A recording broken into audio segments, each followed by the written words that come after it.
keen to hear your thoughts on the enduro or E-Enduro racing discipline and the decision that it's not going to happen in 2025. I just wonder how you feel about that.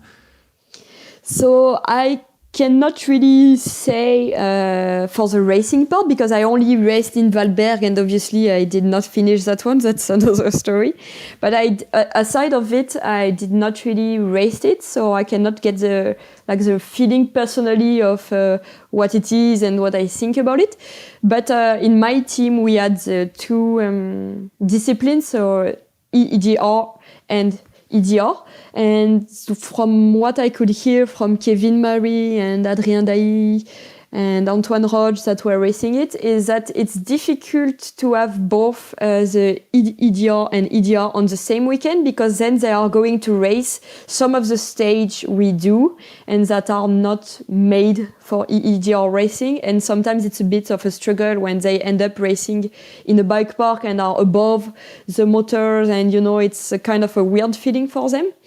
But from what I heard, they were happy with the implements, and they worked hard to kind of differentiate both disciplines.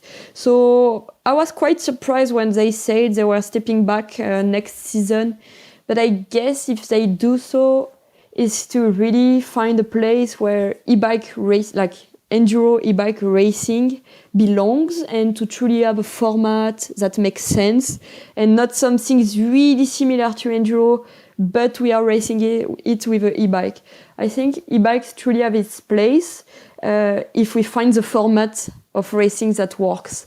Because when you see, for example, their power stage, it's insane. It looks like a trial zone. They are going up some difficult features, like crazy stuff. And I think that's cool because it's then completely different from what we do.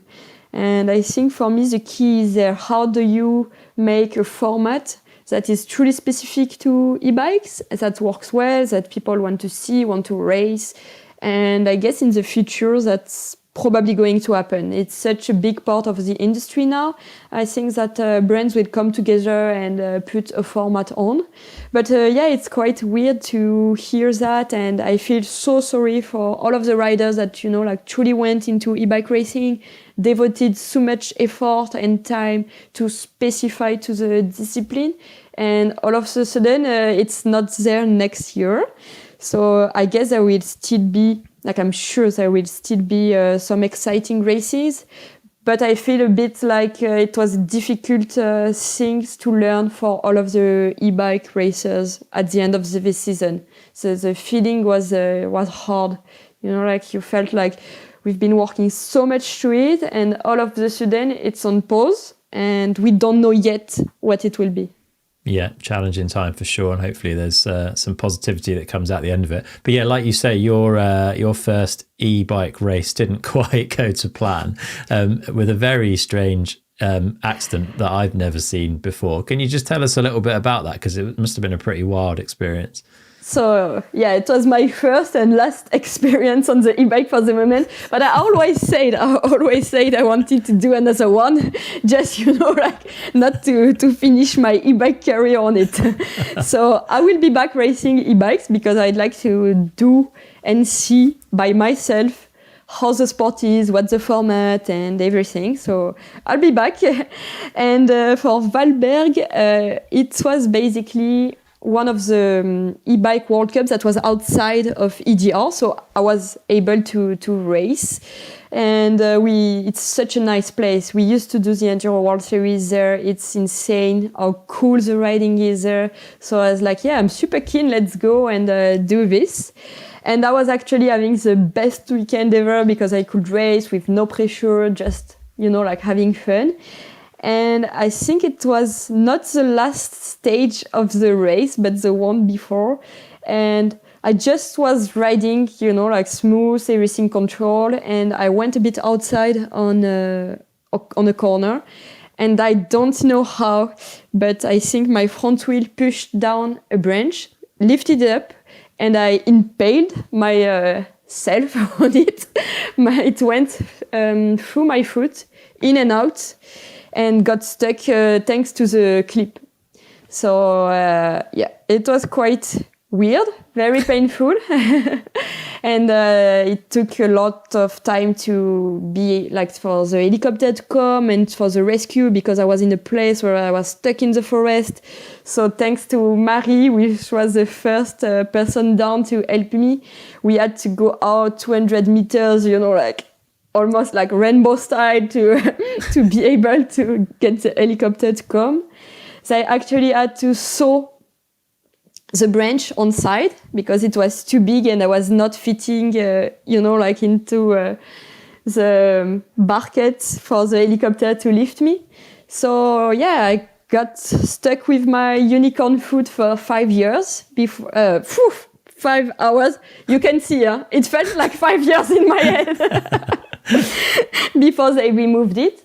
But I was actually super lucky because it got stuck in between my bones, in between my tendons. And basically it was just super painful because I had it was below my foot, the skin there is quite, so that was super painful.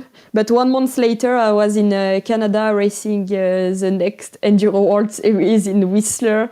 It was not perfect, but it was good enough to race. And that was also, I was going to say a super cool experience. That was not a super cool experience, but I brought a lot of learning and I worked a lot with my mental coach to how to deal with the pain on those races because I was still playing the overall in the Enduro World Series and I did not want this injury to, to be hit, to put a stop on this season, especially after coming back from 2021, which was the toughest one for me ever. So I really wanted 2022, to be smooth. So we worked a lot on managing the pain and everything. And it was such a positive learning. And I know I will keep this for the rest of my life to be able to switch off the pain when you need it.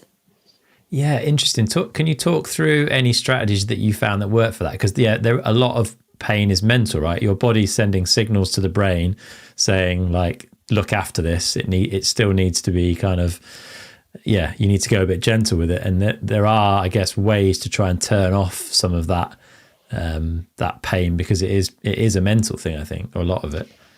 For me, it was is it a pain that is trying to bring out the signal that something's wrong and you need to take care of it? Because this pain needs to be listened to because she's telling you something's wrong, you actually need some help, you need to do something. But at this point, when it was 1 month, both of my scars were almost completely sealed. So it was a pain that was just due to what happened, but everything was kind of normal and okay. It was just, the nerves growing back and stuff like that, which is happening, which is normal, but it's not a pain that was important to listen to because everything was done. I had all of the green lights from the doctors, from surgery, everything. They all told me it will be painful, but it'll be fine. So from that point, it's just to always convince myself that it's okay. It's painful, but it's okay. It's not something that I need to listen to. And from a racing perspective, what I've done for Whistler was truly to get into a warrior mode where nothing is going to stop me from what I want to do, and what I want to do is to cross this finish line.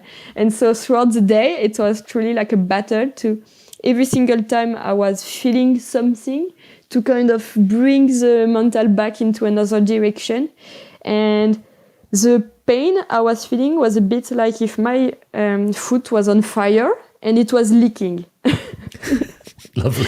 So I was trying to have this image of my foot, like water in my shoes, very warm water. But, it's fine. It's okay to have a foot like that. It's just, go with the flow. It's totally fine. It's totally normal. And I was just trying to every single time focus on the stage after stage. And what's funny is that I put this mental strategy in Whistler and I got 4th of the day. And the week after, we were racing in Burke, in Vermont. And I thought like, yeah, you raced Whistler, everything was fine, you are fine, like you're completely done with the injury. And I come and pro stage, I race, and I was like completely in shock because the pain was still spiking, and I got 14th. And that's simply because I approached this race like if I was back to normal, and I was not ready yet.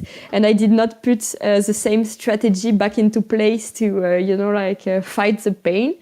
So I really had some work to do to put it back on those two races.